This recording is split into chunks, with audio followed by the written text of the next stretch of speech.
Welcome to MN Academy 26 YouTube channel. ಸ್ನೇಹಿತರೆ, KPSC ಇಂದ ಪ್ರಕಟಿಸಿರುವಂತೆ ಈ ಒಂದು ಅರ್ಹತಾ ಪಟ್ಟಿಯು ಮುಂಬರುವಂತಹ ಎಲ್ಲ ಸ್ಪರ್ಧಾತ್ಮಕ ಪರೀಕ್ಷೆಗಳಿಗೂ ಈ ಒಂದು ಸರ್ಟಿಫಿಕೇಟ್ ನಿಮಗೆ ವ್ಯಾಲಿಡ್ ಇರುತ್ತಾ? ಸೊ ಅದಕ್ಕೆ ಸಂಬಂಧಂತೆ ಕಂಪ್ಲೀಟ್ ಡೀಟೇಲ್ಸ್ ಈ ವಿಡಿಯೋ ಮುಖಾಂತರ ಎಲ್ಲೂ ವಿಡಿಯೋನ ಸ್ಕಿಪ್ ಮಾಡಿದೆ ನೋಡಿ ಸ್ನೇಹಿತರೆ, ಸಂಪೂರ್ಣ ಮಾಹಿತಿ ನಿಮಗೆ ಲಭ್ಯ.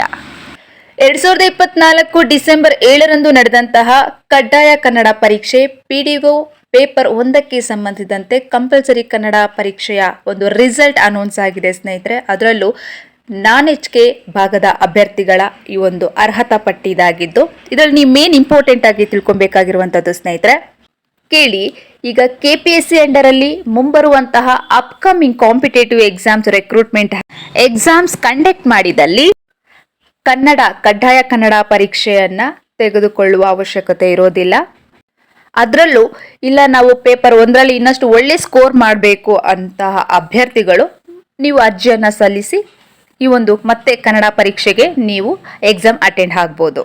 ಆದರೆ ಒಂದು ನೆನಪಿರ್ಲಿ, KPSC ಅಂಡರಲ್ಲಿ ಬರುವಂತಹ ಕಾಂಪಿಟೇಟಿವ್ ಎಕ್ಸಾಮ್ ಅಲ್ಲಿ ಮಾತ್ರ ಈ ಒಂದು ಕನ್ನಡ ಕಡ್ಡಾಯ ಪರೀಕ್ಷೆಯ ಸರ್ಟಿಫಿಕೇಟ್ ವ್ಯಾಲಿಡ್ ಇರುತ್ತೆ. ಅಪ್ಲಿಕೇಶನ್ ಅಲ್ಲಿ ನೀವು ಮೆನ್ಷನ್ ಮಾಡಬೇಕಾಗುತ್ತೆ.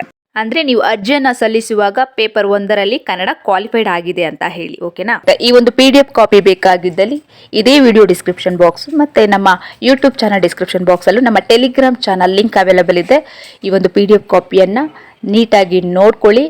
ಸೊ ಫೈನಲಿ ಒಟ್ಟಾರೆಯಾಗಿ ಇಲ್ಲಿ ಹೇಳೋದಾದ್ರೆ PDO ಪೇಪರ್ 1ಕ್ಕೆ ಸಂಬಂಧಿಸಿದಂತೆ ಕಡ್ಡಾಯ ಕನ್ನಡ ಪರೀಕ್ಷೆ ಪೇಪರ್ 1 NaN-HK ಭಾಗದ ಅಭ್ಯರ್ಥಿಗಳ ಅರ್ಹತಾ ಪಟ್ಟಿ ಇದಾಗಿರುತ್ತೆ ಸ್ನೇಹಿತರೆ. ಇದಷ್ಟು ಮಾಹಿತಿ ಈ ಒಂದು ವಿಡಿಯೋದಲ್ಲಿ ನಿಮಗೆ ತಿಳಿಸಲಾಗಿದೆ. ಇದಕ್ಕೆ ಸಂಬಂಧಿಸಿದ ಇನ್ನಷ್ಟು ಉಪಯುಕ್ತ ವಿಡಿಯೋಗಳ ನೋಟಿಫಿಕೇಶನ್ ನಿಮಗೆ ಬೇಕಾಗಿದ್ದಲ್ಲಿ ತಪ್ಪದೆ ನಮ್ಮ MN Academy 26 ಯೂಟ್ಯೂಬ್ ವಾಹಿನಿಗೆ ಸಬ್ಸ್ಕ್ರೈಬ್ ಮಾಡಿಕೊಳ್ಳಿ. ಮಾಹಿತಿ ಇಷ್ಟವಾಗಿದ್ದಲ್ಲಿ ತಪ್ಪದೆ ಶೇರ್ ಮಾಡಿ. Wish you all the best. Thanks for watching.